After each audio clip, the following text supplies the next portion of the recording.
What's up, guys? Dylan Sider with Kinfolk Carpentry here, and today we're going to be talking about the tool that I get the most comments about from homeowners and from other carpenters and contractors on how surprising it is, and I'm going to show you what that tool is.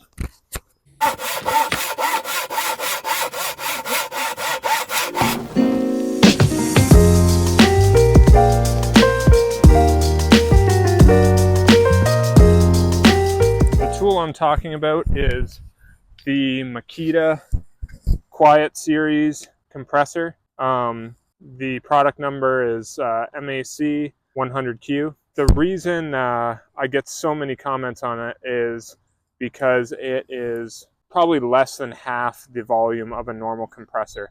And that's why I bought it. So I'm going to show you how quiet it is to start the video off. And I think you'll be as surprised as most other people are.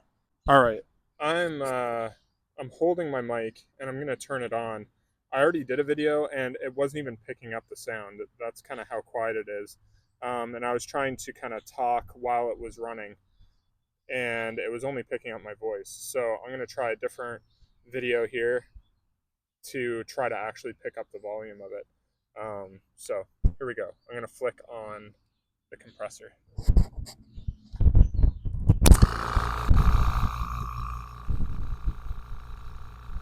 And you see how far away I'm standing from the mic. I'm holding the mic right to the compressor, and you probably can clearly hear my voice. All right, here's a test with the DeWalt, just 6-gallon normal air compressor that most people would use. I call it a pancake compressor. This is just for a sound comparison to see how loud it is, so you guys can get an idea of how quiet that one actually is.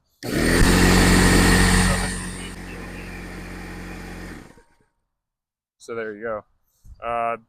That's why I prefer the quiet one. This one's super annoying to listen to. Obviously, it still has its place in the job site, and I still use it sometimes when I need to, but I prefer to use the other one. All right, now it's time to talk about why I bought this compressor in the first place. I bought cordless nailers. I feel like a lot of the industry is kind of moving towards cordless.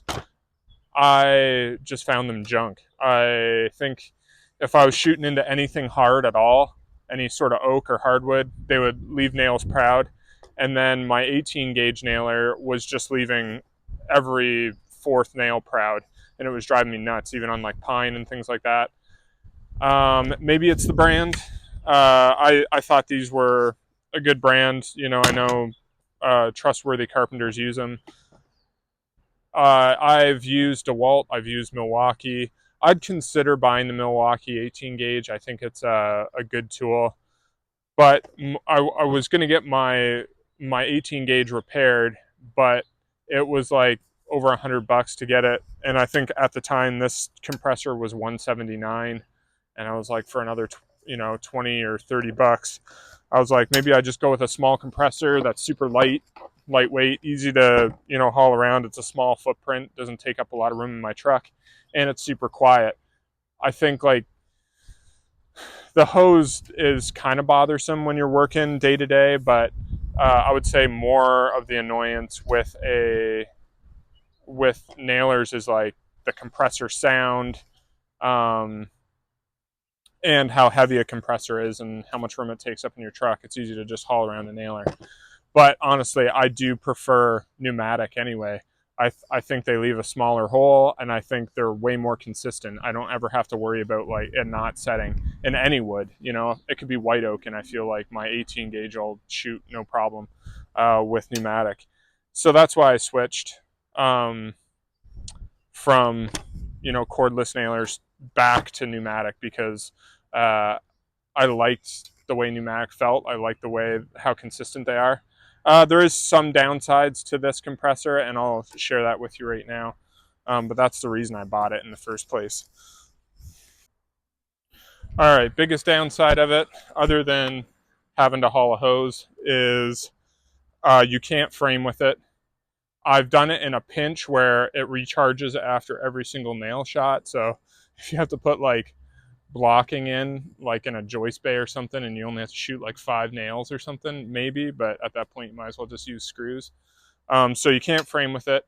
And I was kind of a fan of using 15 gauge nails for baseboard and crown molding, and I think that's kind of a no-go as well. It recharges after like every 3 shots, so that gets super annoying and old. And honestly, I think it's probably just too much for the compressor. It's kind of hard on it.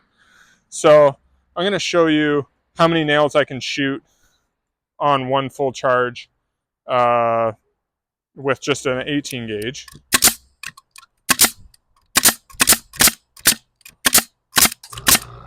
So that's 1, 2, 3, 4, 5, 6, 7, 8, 9.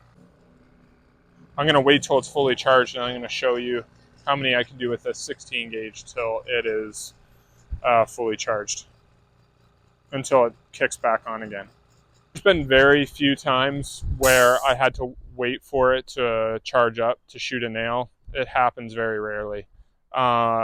Certainly I wouldn't recommend this for somebody who is like production trimmer, someone who's doing like, you know, a mile of baseboard and like doing all kinds of crown molding, and that's all they're doing. I would say this is certainly more for the remodeler or someone who's doing like a basement or something that isn't trimming a whole house. You certainly could use it for that, but when I was doing production trim, there's probably like 4 guys, and we were running off a big compressor, and we were just going, you know, and you're probably shooting, you know, tons of nails at a time, 16-foot baseboard. So this isn't designed for that. It's certainly more geared towards the remodeler. Yeah, so I hit 5 before it recharges, but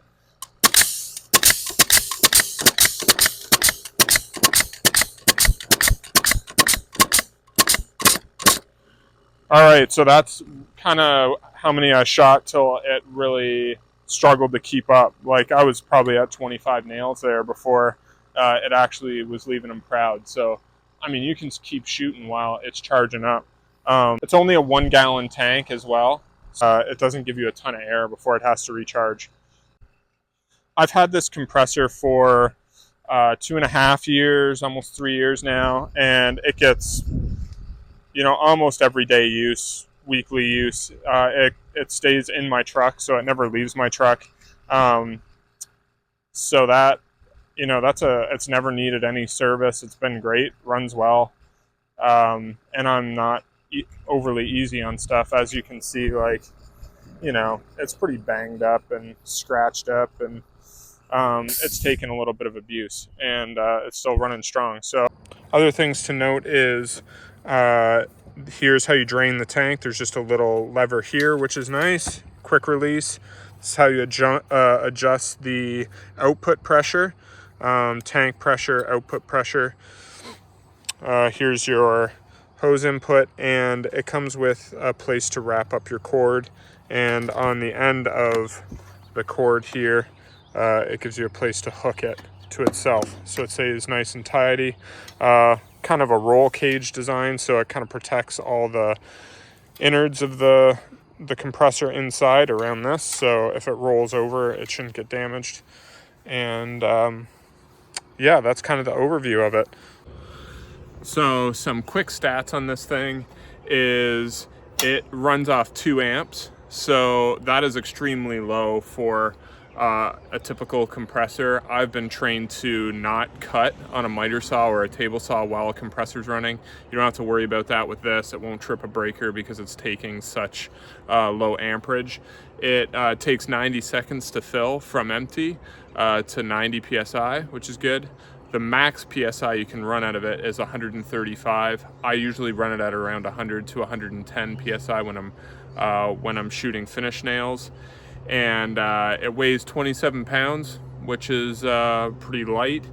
And it runs at a really low RPM compared to other compressors. Runs at 1700. They claim that is less wear and tear on the pump, so the overall unit should last longer, which is some good statistics to know about this when buying it.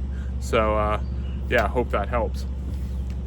Also, it is oil free, so no need to change oil or anything like that in it, which is always handy. So that wraps up this review.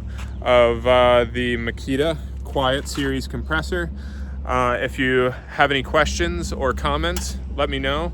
I'd love to know what you think of it, if it's something you would buy, and we'll see you on the next video. Thanks for watching.